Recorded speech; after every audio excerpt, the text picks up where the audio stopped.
Vatican City, officially known as Vatican City State, Stato della Città del Vaticano, stands as the world's smallest sovereign nation, encompassing merely 0.17 square miles, 0.44 square kilometers, within the heart of Rome.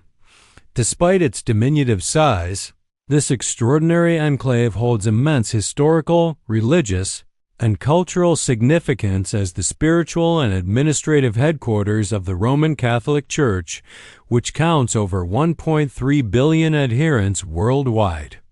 The history of Vatican City begins long before the establishment of Christianity itself. In ancient Roman times, the area now occupied by Vatican City was known as Ager Vaticanus, meaning Vatican Field or Vatican Meadow. This marshy lowland on the west bank of the Tiber River lay outside the boundaries of ancient Rome proper and was considered somewhat unholy by Roman religious standards. The name Vatican likely derives from the Latin Vaticanus, possibly connected to an Etruscan settlement, or the Latin word vaticinare, meaning to prophesy.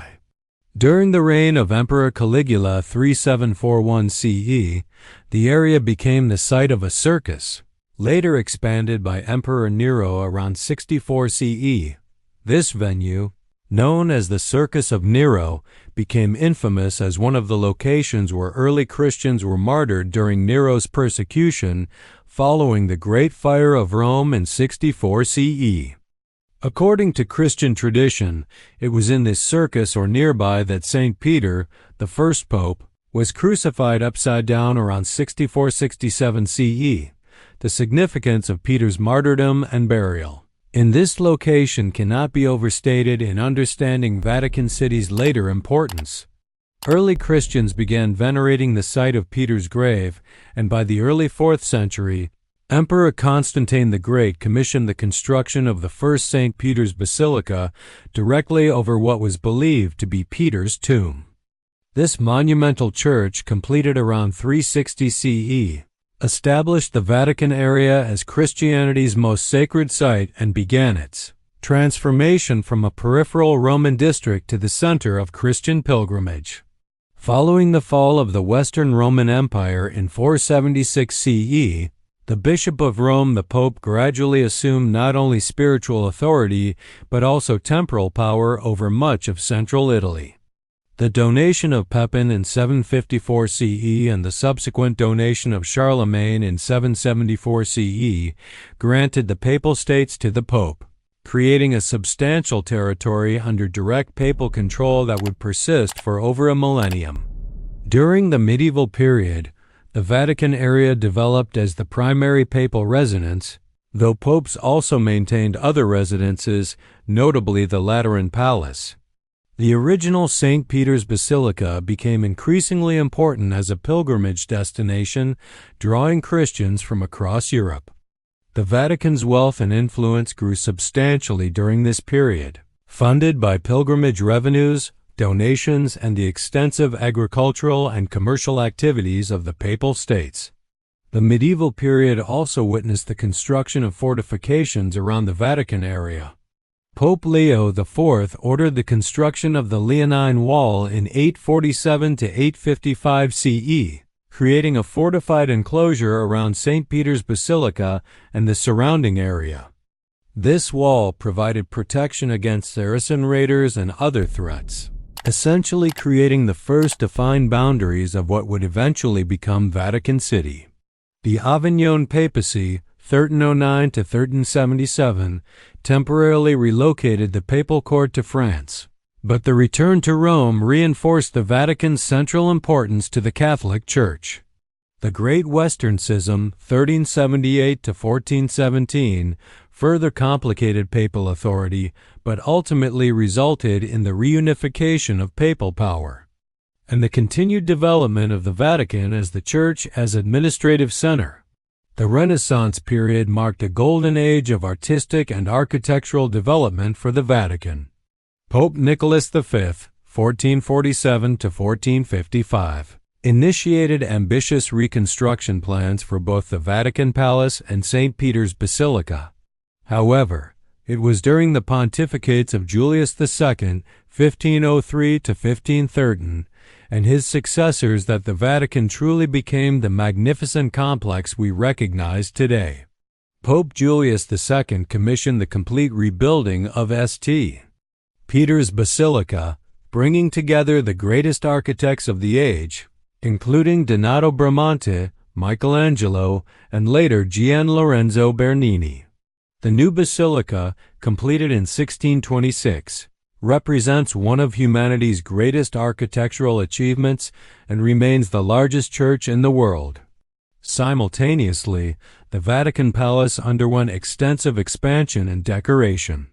The Sistine Chapel, built between 1473 to 1481 under Pope Sixtus IV, became famous not only as the venue for papal conclaves, but also for Michelangelo's extraordinary frescoes, including the iconic ceiling painted between 1508–1512 and the Last Judgment, completed in 1541. The Vatican museums had their origins during this period when Pope Julius II began the papal collection of art and artifacts. The Vatican Library, officially established by Pope Nicholas V, grew to become one of the world's most important repositories of ancient manuscripts and books, containing over 1.6 million volumes and 80,000 manuscripts today. The Protestant Reformation of the 16th century posed unprecedented challenges to papal authority, prompting the Catholic Counter-Reformation. The Vatican became the epicenter of Catholic renewal, with the Council of Trent, 1545 to 1563, defining Catholic doctrine and practice for centuries to come. This period saw increased emphasis on the visual arts as tools of religious instruction and inspiration, leading to the magnificent Baroque artistic program that transformed Vatican City.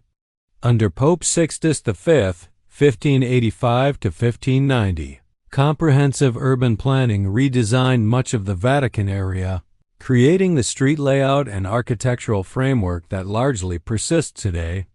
The 17th century brought further embellishment under the artistic direction of Gian Lorenzo Bernini, whose colonnade in St. Peter's Square, completed in 1667, created one of the world's most recognizable architectural spaces.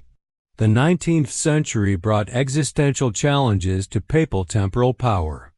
The movement for Italian unification, Risorgimento, gradually eroded the Papal States, culminating in the capture of Rome by Italian forces on September 20, 1870.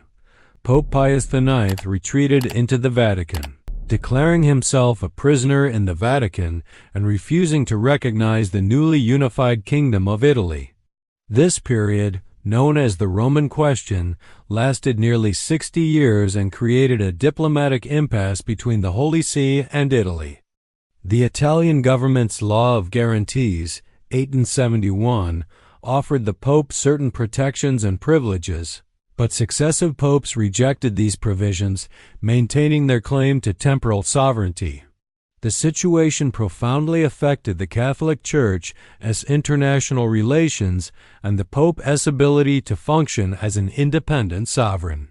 Many Catholic nations maintained diplomatic relations with the Holy See, but the lack of recognized territorial sovereignty complicated these relationships and limited papal diplomatic activities.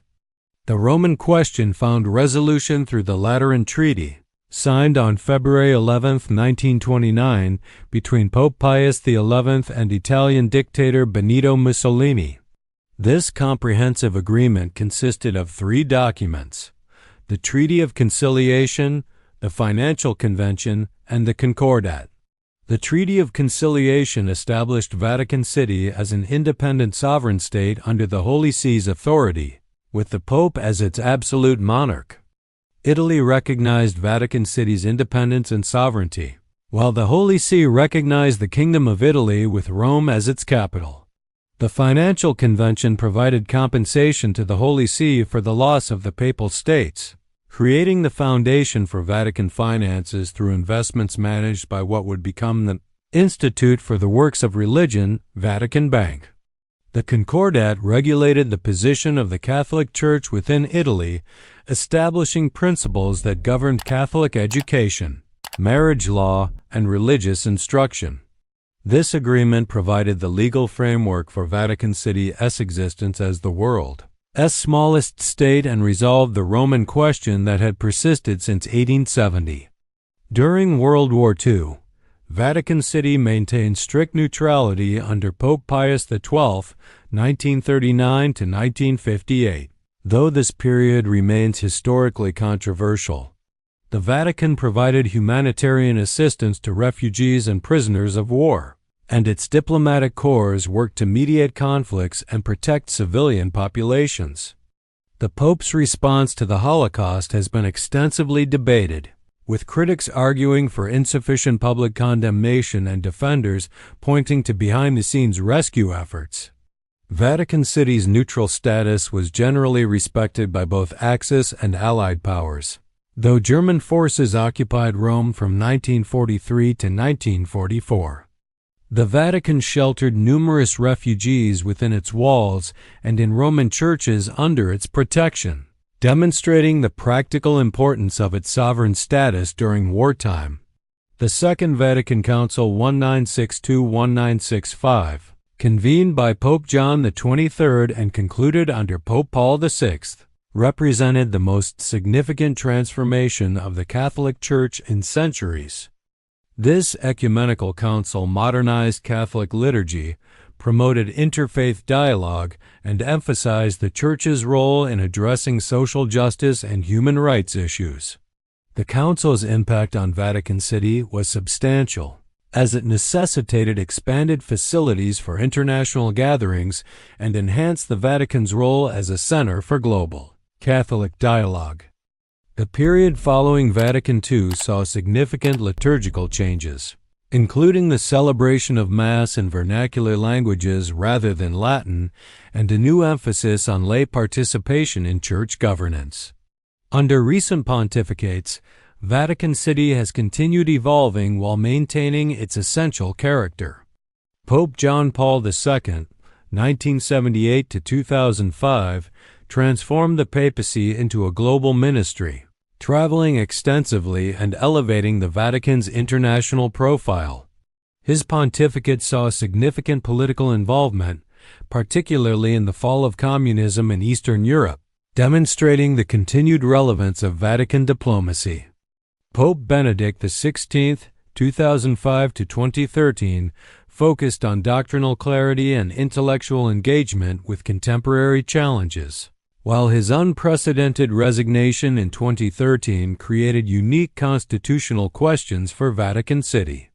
Pope Francis, elected in 2013, has emphasized social justice, environmental stewardship, and church reform, bringing renewed global attention to Vatican pronouncements on economic inequality and climate change. Vatican City operates as an absolute monarchy, with the Pope serving as sovereign ruler holding executive, legislative, and judicial powers. The Pontifical Commission for Vatican City State, appointed by the Pope, exercises executive authority, while the governorate handles daily administration. Vatican City maintains its own postal system, telephone system, and even issues its own euros, though it uses the European currency. The Vatican employs approximately 800 people, including the famous Swiss Guard, established in 1506, who serve as the Pope's personal security force. Vatican City maintains diplomatic relations with 183 countries, making it one of the world's most diplomatically active microstates. Today's Vatican City houses one of humanity's greatest artistic treasures. The Vatican museums contain an incomparable collection spanning millennia, from classical antiquities to contemporary works. The Sistine Chapel remains not only the site of papal conclaves, but also one of the world's most visited artistic destinations.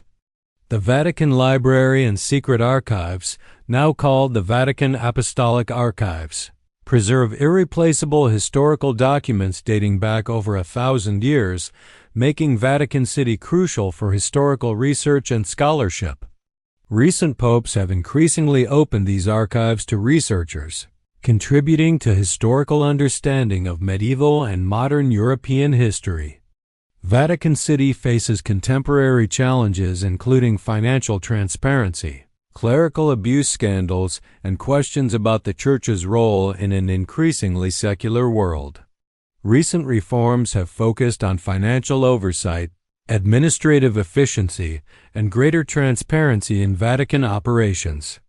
The small state continues balancing its ancient traditions with modern realities, maintaining its unique position as both a sovereign nation and the spiritual center of Catholicism. As the Catholic Church grapples with declining membership in traditional strongholds and growth in the global South, Vatican City remains the symbolic and practical center of one of the world's oldest and largest institutions. The history of Vatican City thus represents a remarkable transformation from ancient Roman circus ground to the spiritual capital of over 1 billion Catholics worldwide.